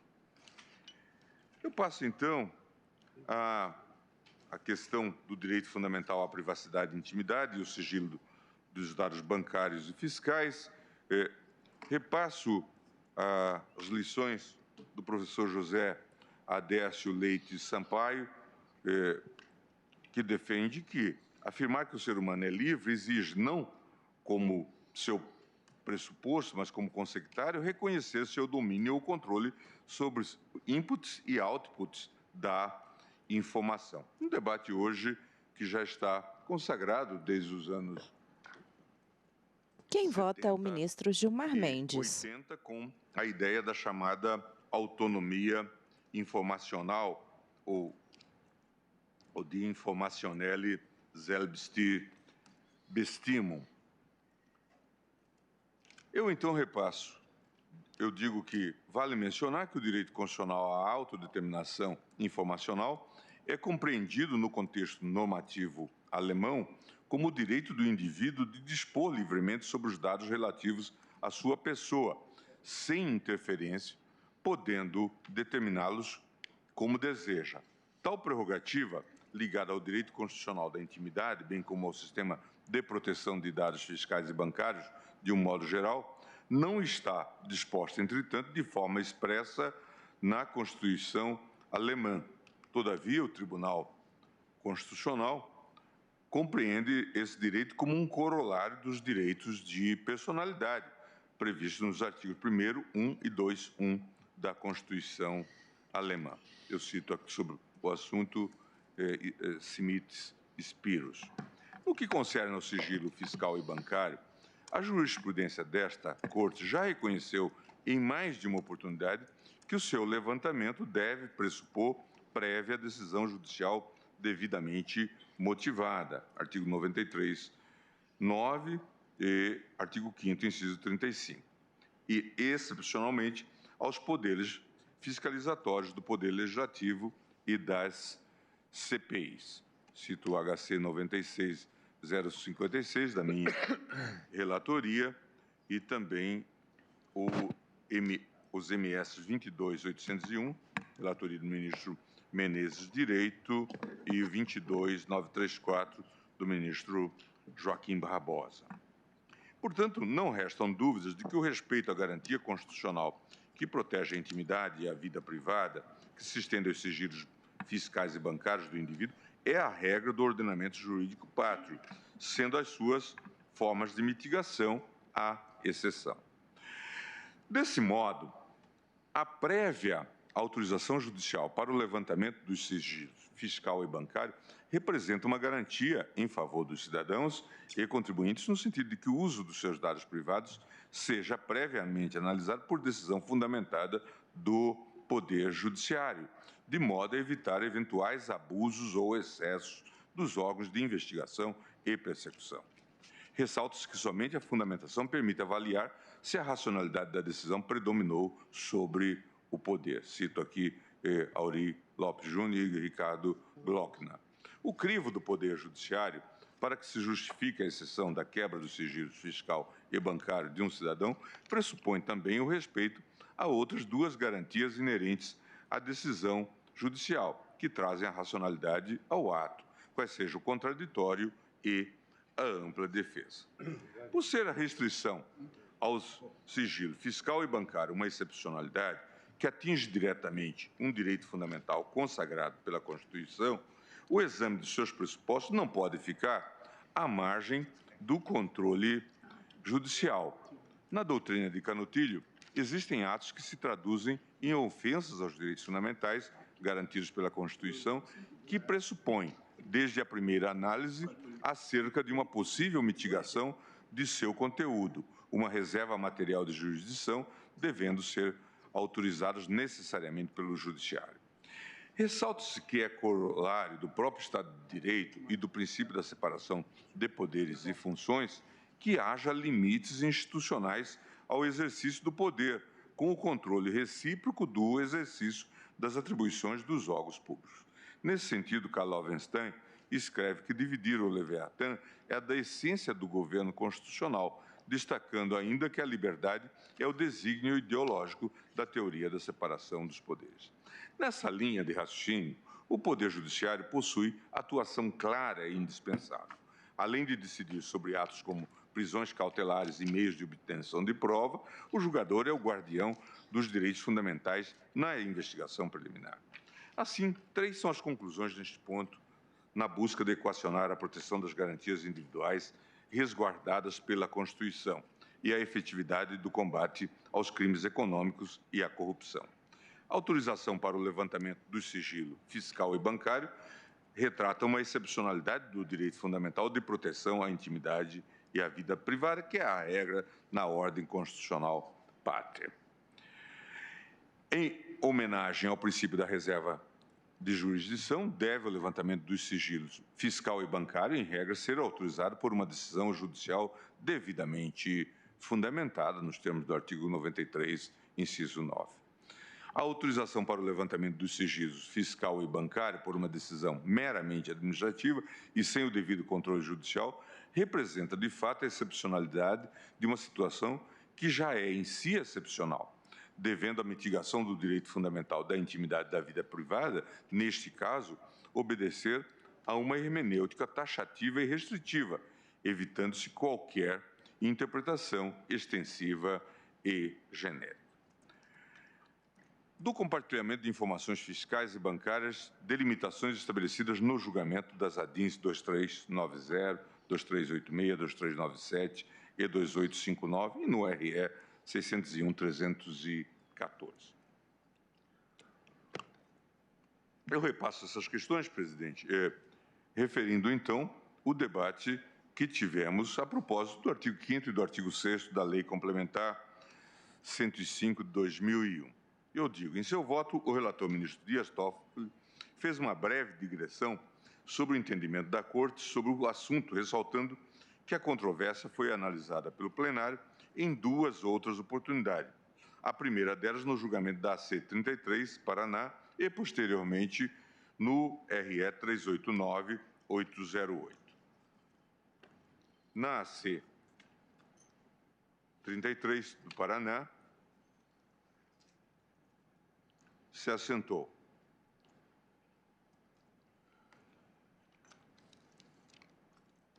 Ministro Gilmar Mendes, olha os papéis sobre a mesa. Processual civil, referendo de decisão monocrática, constitucional tributário, dados bancários protegidos por sigilo, transferência de informações sigilosas da entidade bancária ao órgão de fiscalização tributária federal sem prévia autorização, Lei Complementar 105. A concessão da tutela de urgência ao recurso extraordinário pressupõe a verossimilhança da alegação, isoladamente considerado o ajuizamento da ação direta de inconstitucionalidade sobre o tema é insuficiente para justificar a concessão de tutela de urgência a todo e qualquer caso, ausência do risco da demora devido ao considerável prazo transcorrido entre a sentença que denegou a ordem e o ajuizamento da ação cautelar, sem a indicação da existência de qualquer efeito lesivo concreto. Medida liminar não referendada, decisão por maioria, relator ministro Marco Aurélio, redator do acórdão ministro Joaquim Barbosa. Em seguida, na apreciação do RE 389-808, prevaleceu a tese da reserva de jurisdição da relatoria do ministro Marco Aurélio, assentando-se que, conforme disposto no inciso 12 do artigo 5º, a regra é a privacidade.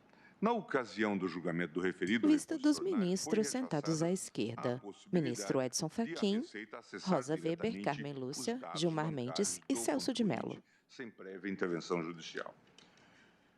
Transcrevo o trecho do voto do ministro Marco Aurélio e também do voto do ministro Celso de Mello a propósito dessa temática.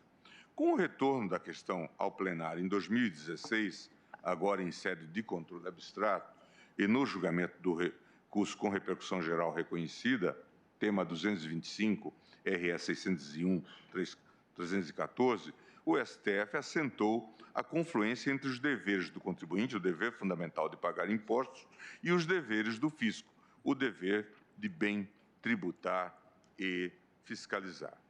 Transcrevo a ementa da decisão proferida na ADIM 2859.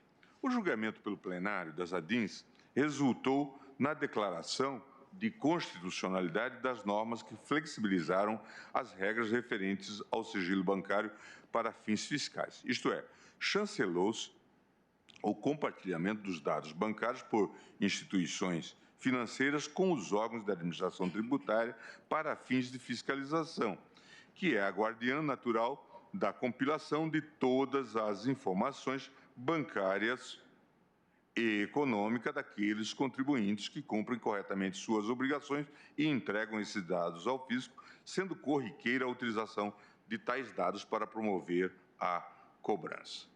Eu transcrevo as palavras de Vossa Excelência, então, relator. Em síntese, tem que o que fez a Lei Complementar 105 de 2001 foi possibilitar o acesso de dados bancários pelo fisco para identificação com maior precisão por meio de legítima atividade fiscalizatória do patrimônio, dos rendimentos e das atividades econômicas do contribuinte, sem permitir, contudo, a divulgação dessas informações, resguardando-se a intimidade e a vida privada do correntista.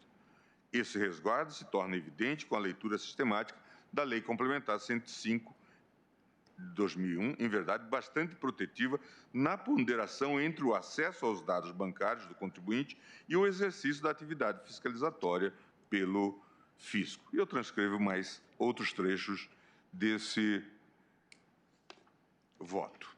Perceba-se que, nesses casos, o compartilhamento das informações entre as instituições financeiras e a administração tributária da União deverá observar balizas ou limites objetivos estabelecidos na legislação de regência, sendo que as informações transferidas limitar-se-ão a informes relacionados à identificação dos titulares, das operações, dos montantes globais mensalmente movimentados, vedada a inserção de qualquer elemento que permita identificar a sua origem ou a natureza dos gastos a partir deles efetuados. Artigo 5º, parágrafo 2º da Lei Complementar.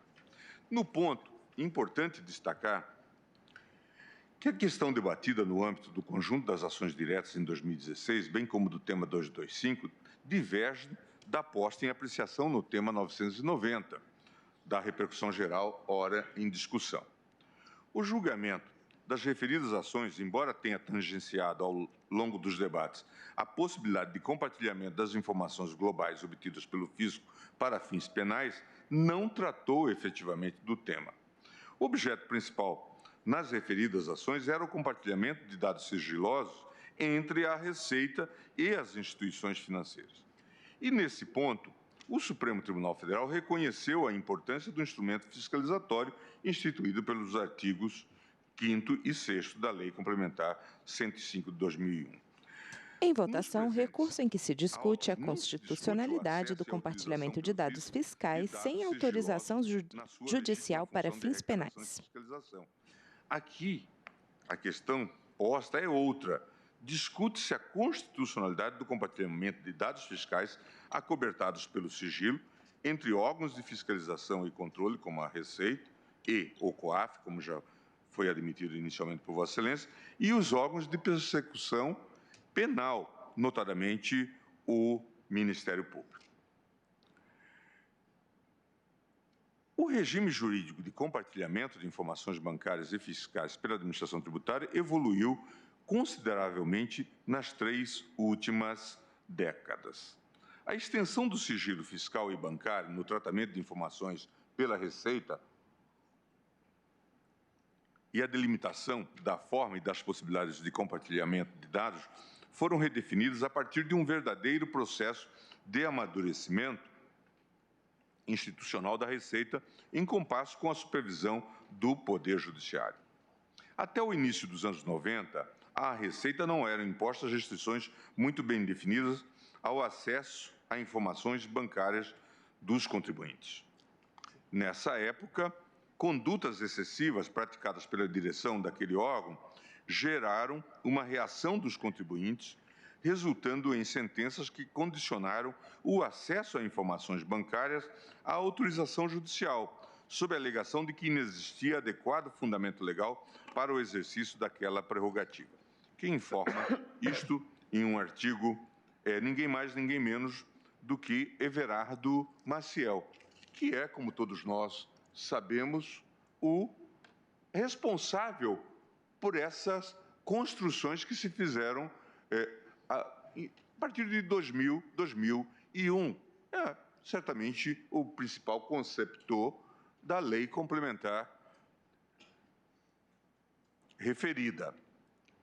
E ele, inclusive, reporta. Diante desses excessos, o próprio STJ assentou na sua jurisprudência a inviabilidade do compartilhamento de informações sem autorização judicial expressa. Isso só veio a ser revisto recentemente no HC 422-473 da relatoria do ministro Sebastião Reis Júnior. Até então, o STJ mantinha essa orientação. Alterações legislativas na segunda metade da década de 90 passaram a solidificar o compartilhamento de dados com o MP. A disciplina da representação fiscal para fins penais, inaugurada em 96, com a edição da Lei 9.430 de 96. Ainda no mesmo ano, houve a edição da Lei 9.311, que instituía a cobrança da contribuição provisória sobre a movimentação ou transmissão de valores, que trouxe um paradoxo que se revelava, porque se verificava uma movimentação financeira absurda, muitas vezes, constatada pela CPMF, mas o fisco estava impedido de fazer autuação ou verificação. À época, o manejo de dados da CPMF passou a trazer ao conhecimento da administração tributária a ocorrência de diversas manifestações financeiras de empresas inativas e de pessoas físicas isentas. Essa realidade foi percebida, principalmente pelo então secretário da Receita Federal e, notoriamente, um dos maiores tributaristas do país em atividade, o professor Everardo Maciel. É legítimo dizer que suas contribuições, as contribuições de Everardo Maciel, foram determinantes para a construção e a constituição de um regime jurídico moderno de tratamento do sigilo e compartilhamento de informações fiscais pela Receita. Em 2001, quando à frente da Administração Tributária Federal, Everardo participou, como já foi dito, ativamente da elaboração de 3 leis e de um decreto essenciais à reforma do regime do sigilo fiscal e bancário. A Lei 10.174, de 2001, a Lei Complementar 105, de 2001, a Lei Complementar 104, de 2001 e o Decreto 3.724, de 2020 e 2001. É relevante notar que todos esses atos normativos foram concebidos de forma harmônica. As leis complementares foram sancionadas em 10/1 de 2001, portanto, no governo Fernando Henrique Cardoso. Estava eu, portanto, na AGU, tendo passado pela SAGE, juntamente com a edição do Decreto 3.724, que, entre outras providências, condicionava o procedimento de fiscalização à expedição do chamado mandado de procedimento fiscal. A sistemática instituída por esses atos normativos, no entanto, foi pouco atualizada nos últimos anos. Além disso, o próprio professor Everardo Maciel, em artigo recente,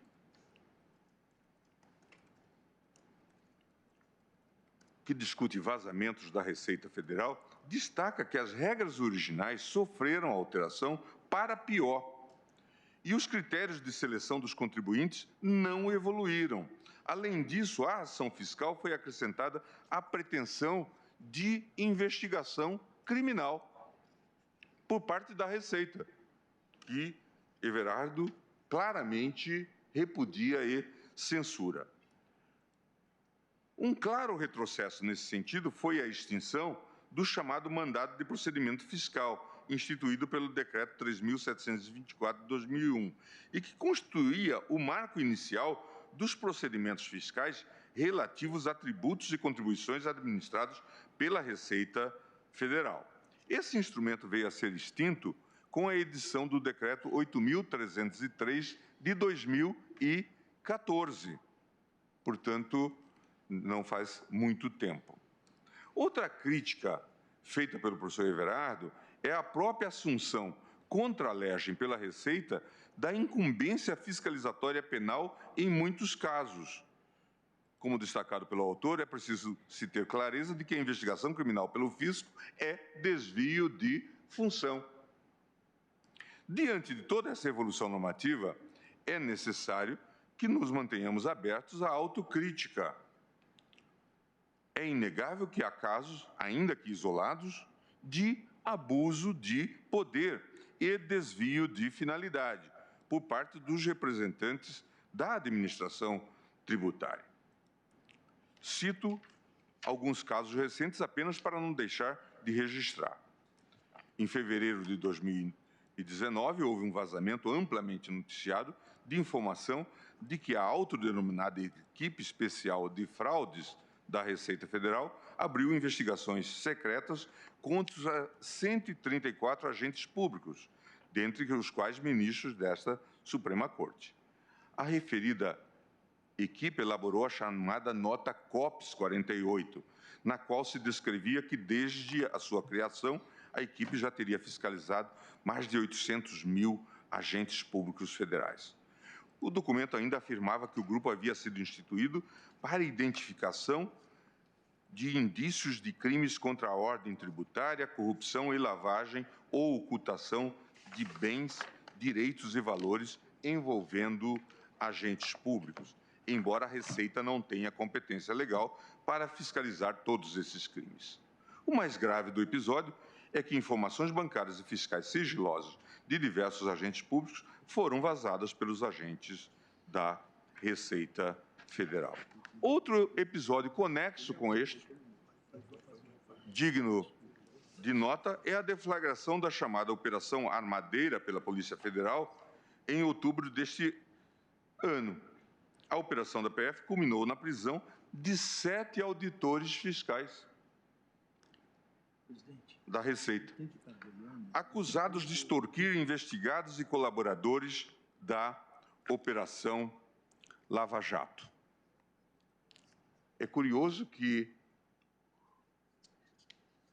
nesta equipe, referida na equipe de fraudes, havia fiscais que integravam e que foram surpreendidos nesta operação chamada Armadeira, e que estavam a extorquir empresários no Rio de Janeiro na Operação Lava Jato. Inclusive um que era chefe de programação da Operação Lava Jato no Rio de Janeiro. É um problema que se tem mencionado sempre aqui e que é um grande desafio, é que o combate à corrupção não pode dar ensejo a mais corrupção. Esse é o grande desafio, que não é um problema só nosso. Recentemente foi demitido o procurador-geral de quem? Da Suíça, da República Helvética, por envolvimento, por irregularidades cometidas na investigação da FIFA e também investigações feitas em relação à Lava Jato no Brasil. Portanto, é preciso ter muita cautela para que o combatente da corrupção não se transforme num agente da corrupção. Outros episódios aí são muito conhecidos a propósito desse assunto. Eu passo agora a analisar a possibilidade de compartilhamento de dados bancários e fiscais pela administração com o Ministério Público para fins penais em duas dimensões, considerando-se a natureza dos delitos, cujos indícios de autoria e materialidade se compartilham, e a extensão da informação que poderá ser disseminada para o Ministério Público. Eu falo, então, da Lei 9.430 e a discussão que tivemos a propósito do artigo 83, sobre a representação fiscal. Além disso, a questão é também disciplinada pelo artigo 11, parágrafo 3º da Lei 9.311 e pelo artigo 198 do CTN. Além da representação fiscal para fins penais ser um dever do auditor fiscal da Receita Federal, o esgotamento das vias administrativas representa, no âmbito dos crimes tributários, uma condição objetiva de procedibilidade da ação penal, já que o lançamento definitivo do crédito tributário por meio do encerramento do processo fiscal é um pressuposto inafastável da persecução penal. Tal entendimento, a propósito, resta consagrado na própria redação da súmula vinculante 24 do STF, já objeto de considerações. Não por outra razão, a representação fiscal para fins penais é reconhecida como procedimento que liga o processo administrativo fiscal ao processo penal. A necessidade de encerramento definitivo do processo administrativo fiscal como condição de procedibilidade da ação penal no espaço dos delitos contra a ordem tributária e contra a Previdência Social se justifica por duas razões. A fixação do quantum devido ao fisco, abrindo a possibilidade de que o contribuinte pague ou solicite o parcelamento antes do recebimento da denúncia, a definição da existência efetiva de crédito tributário reclamado. A essa altura, É preciso ressaltar que o processo administrativo fiscal só será válido se for oportunizado ao contribuinte, em seu bojo, o exercício de seus direitos constitucionais ao contraditório e à ampla defesa. De acordo com o artigo 142 do CTN, compete privativamente à administração pública determinar a existência, exigibilidade e liquidez do crédito tributário. Tal determinação reflete diretamente na materialidade do fato tipificado como delito fiscal. Por essa razão, o encerramento do processo administrativo fiscal, com a devida representação para fins penais, se impõe como condição objetiva de punibilidade. O dispositivo legal que autoriza a representação fiscal para fins penais, como já foi mencionado, foi julgado constitucional por esta Corte, quando do julgamento da ADIM 1571, da qual fui relator. Cito um outro precedente da minha relatoria, a propósito, o RE 939055. Nessa toada, trago à baila ainda outro precedente em que reconheço a legitimidade da representação fiscal para fins penais, compartilhamento de dados sigilosos com o Ministério Público, sem autorização judicial, para instruir a representação adereçada ao Ministério Público Federal. Trata-se de decisão monocrática de minha lavra, de 24 de 5 de 2016. Considera-se legítimos os meios de obtenção da prova material e sua utilização no processo administrativo fiscal, mostra-se lícita a sua utilização para fins de persecução penal. Sobretudo quando se observa que a omissão da informação revelou a efetiva supressão de tributos, demonstrando a materialidade exigida para a configuração do crime previsto no artigo 1º do inciso 1º da Lei 8.137. Tal mitigação à proteção constitucional da intimidade e da vida privada, no âmbito dos crimes contra a ordem tributária e contra a Previdência Social, não é uma exclusividade do Brasil. Em países com democracia consolidada, como é o caso, por exemplo, da Alemanha, a proteção do sigilo dos dados fiscais também não é absoluta, comportando exceções em situações específicas, como é o caso da suspeita de um crime tributário, por exemplo, em que a autoridade fiscal deverá proceder à investigação dos fatos, podendo remeter os autos a qualquer momento para a promotoria. Parágrafo 10 da Lei sobre Ordenação de Empresas e sobre as questões tributárias. No que diz respeito ao manejo de dados sigilosos do contribuinte e à extensão da informação que poderá ser disseminada para o Ministério Público, importante diferenciar a origem das informações sensíveis que são obtidas pela Receita Federal, destacando que tais informações são obtidas de duas principais maneiras: em um regime de compartilhamento sistêmico e em um regime de compartilhamento incidental de informações com as entidades do sistema financeiro. No regime de compartilhamento sistêmico, a administração tributária obtém das instituições financeiras informações consistentes nos montantes globais mensalmente movimentados pelos contribuintes. Esses dados são captados de forma massiva, sem uma análise pormenorizada do tipo, caso a caso, atualmente por intermédio de um sistema eletrônico de captação de dados e financeira. O dispositivo legal que regulamenta essa forma de atuação da Receita é o artigo 5º da Lei Complementar 105, como já foi aqui referido, e eu transcrevo. É relevante compreender que esse compartilhamento de dados massivos é periódico e, repita-se, sistêmico. Tais informações, assim, são utilizadas pela administração para a definição de linhas de fiscalização e não propriamente para a instrução de um procedimento administrativo fiscal específico. Já no regime de compartilhamento incidental, a administração tributária realiza solicitação específica e detalhada do tipo caso a caso, que pressupõe como requisito um procedimento formalmente instituído e dados considerados indispensáveis para a sua instrução. Nessa hipótese, o instrumento de obtenção dos dados é a RMF, Requisição de Movimentação Financeira. E a base legal é o artigo 6º da Lei Complementar 105. Transcrevo.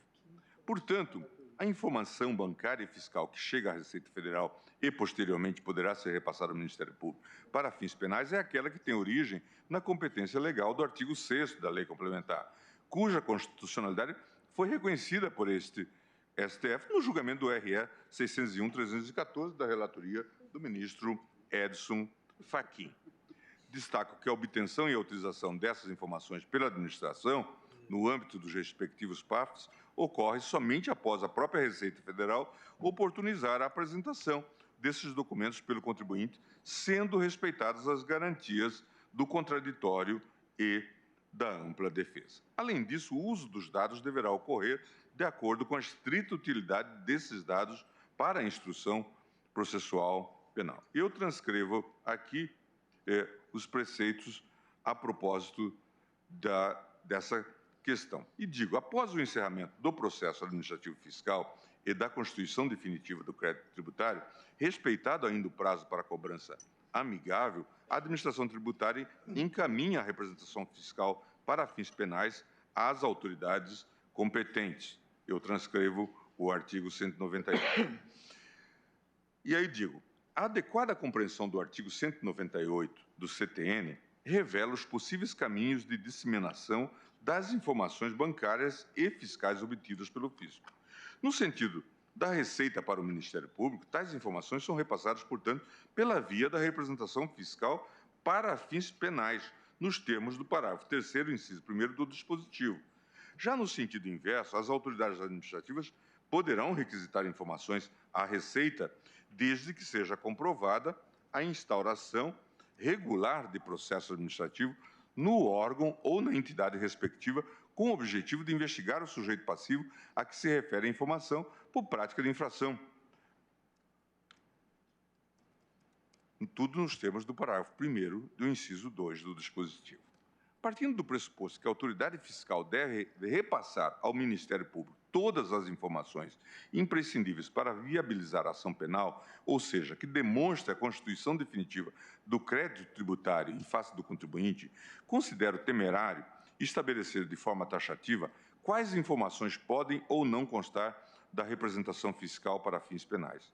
Nos casos de ilícitos que envolvem a ocultação de receita, qual ocorre no crime de sonegação fiscal, por exemplo, é possível que a identificação de elementos informativos mínimos, tanto para o oferecimento da denúncia quanto para a instrução do pedido de quebra de sigilo fiscal, dependa da análise do detalhamento financeiro e dos extratos do contribuinte. Assim, nesse ponto, divirjo da proposta apresentada por Vossa Excelência, presidente, para não estabelecer ex ante a impossibilidade de compartilhamento no âmbito restrito da representação fiscal para fins penais, de documentos como declarações de imposto de renda ou extratos bancários. Ressalvo, no entanto, que tais documentos só poderão ser objeto de compartilhamento na medida em que forem estritamente necessários para compor indícios de materialidade nas infrações apuradas. Dessa maneira, à guisa de conclusão parcial do presente voto, considero legal, constitucional e necessária a representação fiscal para fins penais enviada pela Receita ao Ministério Público, desde que limitada pela natureza dos crimes e pela extensão das informações comunicadas nos seguintes termos. O compartilhamento de dados fiscais e bancários deve se manter no estrito âmbito dos crimes contra a ordem tributária e contra a Previdência Social. O encaminhamento da representação fiscal para fins penais pela Receita Federal ao MP poderá ser acompanhado de extratos detalhados ou de quaisquer outros documentos sobre os quais recaia um sigilo fiscal ou bancário, desde que a comunicação dessas informações seja imprescindível para a instrução do procedimento investigativo correlato. Passo agora, então, por último, presidente, à questão do COAF, o IFE e do valor probatório do RIF no processo penal. Seguindo a linha de Quem vota é o ministro Gilmar Mendes. Já representa uma exceção em nosso ordenamento jurídico e que o compartilhamento de dados sem a devida autorização judicial retrata uma realidade ainda mais excepcional, realiza-se neste ponto a demarcação do espectro legal de atuação da UIF, antigo COAF, com relação ao compartilhamento de dados para fins penais com o Ministério Público e a Polícia Federal. Nos termos da Lei 9.613, com as alterações conferidas pela MPV 893, cabe ao IFE produzir e gerir informações de inteligência financeira para a prevenção e o combate à lavagem de dinheiro, ao financiamento do terrorismo e ao financiamento da proliferação de armas de destruição em massa. O órgão também é responsável por promover a interlocução institucional com órgãos e entidades nacionais, estrangeiros e internacionais que tenham conexão com a matéria. Eu falo sobre a recomendação do Grupo de Ação Financeira, a recomendação 29, e transcrevo o artigo 15 da Lei 9.613 e digo o seguinte: com base nessa determinação, que configura mais do que uma faculdade do órgão de controle, senão um verdadeiro dever legal, a UIF deve atuar na produção e disseminação de dados de inteligência financeira, auxiliando as autoridades competentes no combate à corrupção, à lavagem de dinheiro, ao terrorismo e ao financiamento da proliferação de armas de destruição em massa. Na qualidade de órgão de inteligência financeira, compete ao IFE o recebimento de comunicações sobre operações financeiras suspeitas, a sua análise material e a sua disseminação às autoridades encarregadas da persecução penal. Quanto à origem dessas comunicações que provocam a atuação do IFE, elas podem ser recebidas dos setores obrigados, de autoridades que estão elencados no artigo 9º da Lei 9.613, de autoridades competentes, e aí cito os tipos de comunicação de operação em espécie, COI, e comunicação de operação suspeita. E transcrevo aqui a nota técnica que explica como a UIF atua. Quando o relatório de inteligência tem origem em uma COI, são incorporadas informações atinentes ao valor da operação, à identificação do titular da conta, à pessoa que efetuou a operação, ao proprietário do dinheiro e também dados cadastrais bancários, tais como conta, agência, banco e cidade. No caso da origem estar em uma COS, importa considerar os motivos razoáveis indicados pelo comunicante para se suspeitar de determinada transação. Não é esperado haver extrato completo de transações de um determinado cliente, mas sim elementos a respeito de certas transações, contrapartes ou situações que foram consideradas atípicas ou suspeitas. Após serem essas informações distribuídas, devidamente analisadas em sua forma e conteúdo pelos analistas da UIF e classificadas em uma matriz de risco e de prioridade, deverá ser elaborado o relatório de inteligência financeira. O RIF será então disseminado com as autoridades competentes para levar a cabo a persecução penal. Via de regra, esse relatório, produzido com base em uma comunicação originária realizada pelos setores obrigados, será compartilhado com o Ministério Público nos termos do artigo 15 da Lei 9.613, retratando indubitavelmente o cumprimento de um dever legal de informações da UIF. Ressalta-se que, conforme informações prestadas pelo próprio Banco Central, em harmonia com o regime jurídico internacional, deve-se deixar claro que os RIFs consubstanciam meras peças de inteligência financeira, sujeitas ao regime jurídico próprio das correspondentes atividades de inteligência. Desse modo, assenta-se de forma clara que os RIFs, por sua própria natureza, não constituem elementos indiciários ou probatórios autônomos capazes de, por si só, desencadear a instauração de procedimento investigatório ou ação penal. O procedimento de disseminação espontânea de informações até aqui narrado afigura-se perfeitamente legal, constitucional e necessário para a eficiência do combate à corrupção, à lavagem de dinheiro, ao terrorismo e ao financiamento da proliferação de armas de destruição em massa. No entanto, além do compartilhamento espontâneo de informações, a UIF também realiza outra modalidade de compartilhamento, que é chamada de disseminação em face de pedido da autoridade competente. Essa hipótese, a meu ver, deve ser cautelosamente conduzida pelo órgão de inteligência financeira. De acordo com as regras de organização e procedimento vigentes, as autoridades competentes podem utilizar o chamado Sistema Eletrônico de Intercâmbio, SEI-C, ambiente digital seguro em que o Ministério Público ou a Polícia Federal registra dados sobre pessoas investigadas em procedimentos como inquéritos policiais e PICs. Ao receber essas comunicações das autoridades competentes, há um processamento automatizado dessas informações. O sistema do COAF, SIS-COAF, imediatamente verifica se existem em sua base de dados informações pré-existentes acerca da pessoa investigada. Ou seja, nesse momento, a análise feita a pedido das autoridades competentes é realizada a partir de dados já existentes na UIF e previamente informados pelas instituições financeiras e setores obrigados. A partir dessa etapa, o fluxo é semelhante àquele que marca a disseminação espontânea. Os RIFs são produzidos a partir do modelo preditivo e com base nas regras de análise de riscos pré-estabelecidas. Assim, mesmo quando a disseminação de informações é feita a pedido das autoridades competentes, a atuação do órgão de inteligência deverá seguir os mesmos parâmetros de produção de RIFs estabelecidos para o mecanismo de disseminação espontânea. O destaque para as particularidades desse procedimento é necessário para que fique claro que a legislação aplicável não admite, como já foi ressaltado aqui, a elaboração de RIFs por encomenda do Ministério Público ou da autoridade policial. O corolário dessa sistemática, portanto, é que as autoridades competentes não podem requisitar ao COAF o detalhamento de contas bancárias ou quaisquer outras informações que já não tenham sido previamente informadas ao COAF pelas próprias instituições financeiras ou pelos próprios setores obrigados. Dessa forma, é absolutamente vedado o intercâmbio aberto de informações entre o Ministério Público e a Polícia Federal e a UIF para obtenção de dados fiscais e bancários sigilosos.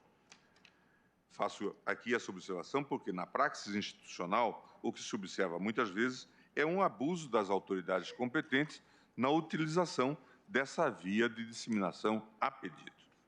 Em casos concretos, deparamos-nos com situações em que as requisições para a elaboração de RIFs são encaminhadas pelo Ministério Público e pela Polícia Federal por comunicação eletrônica simples ou outros meios de comunicação não rastreáveis. Esse informalismo foge totalmente às diretrizes estabelecidas pelas recomendações 29 e 31 do GAFI e que são seguidas pela UIF. Por essa razão, a título de disciplinamento da matéria, ressalto ser ilegítimo o compartilhamento de relatório de inteligência financeira pela UIF com o Ministério Público e a Polícia Federal, feito a partir de requisição direta da autoridade competente sem a observância estrita das regras de organização e procedimento definidos nas recomendações 29 e 31 já referidas. No tocante ao caso concreto, presidente, que subsidia a discussão da tese de repercussão geral, trata-se de ação penal em que a Receita, após procedimento administrativo e constituição do débito tributário, encaminhou ao Ministério Público representação fiscal para fins penais, contendo dados regularmente obtidos no curso da fiscalização. De posse desses elementos e finalizado o procedimento preparatório de investigação, o parquet ofereceu denúncia contra os recorridos pela prática de crime contra a ordem tributária. Diante dessa, os acusados foram condenados nos termos do artigo 1º da Lei 1 da Lei 8.137. Diante dessa condenação, foi interposto recurso de apelação pela defesa, que foi provido pelo Tribunal Regional, restando o julgamento assim emendado. Eu transcrevo. No caso concreto, a condenação amparou-se única e exclusivamente no procedimento administrativo fiscal da Receita encaminhado ao parquet. Nesse expediente, além da representação propriamente dita, foram remetidas, então, ao Ministério Público, cópias de documentos propriamente fiscais, como as declarações de imposto de renda e de extratos bancários obtidos pelo fisco por força da expedição de várias RMF no curso das fiscalizações. Ou seja, na hipótese em tela, o titular da ação recebeu, além das declarações de imposto de renda, reproduções integrais de extratos de contas correntes, poupanças e de aplicações financeiras individuais e conjuntas que integravam os autos daquelas ações fiscais. Tudo isso sem o devido controle judicial. Por essas razões, o Tribunal de Origem reconheceu a ilicitude da prova e invalidou a ação penal desde o início, sustentando que a materialidade delitiva foi demonstrada exclusivamente com base nesses elementos ou em provas deles derivados. Assim, Em votação, recurso em que se discute a constitucionalidade do compartilhamento de dados fiscais sem autorização judicial para fins penais. Quem vota é o ministro Gilmar Mendes. Eu, então, avanço, presidente, para dizer que, nesta hipótese, a Receita, e eu já assentei isso na fundamentação, que a Receita já tinha feito todo o levantamento e faz uma representação por omissão de receita, por sonegação fiscal.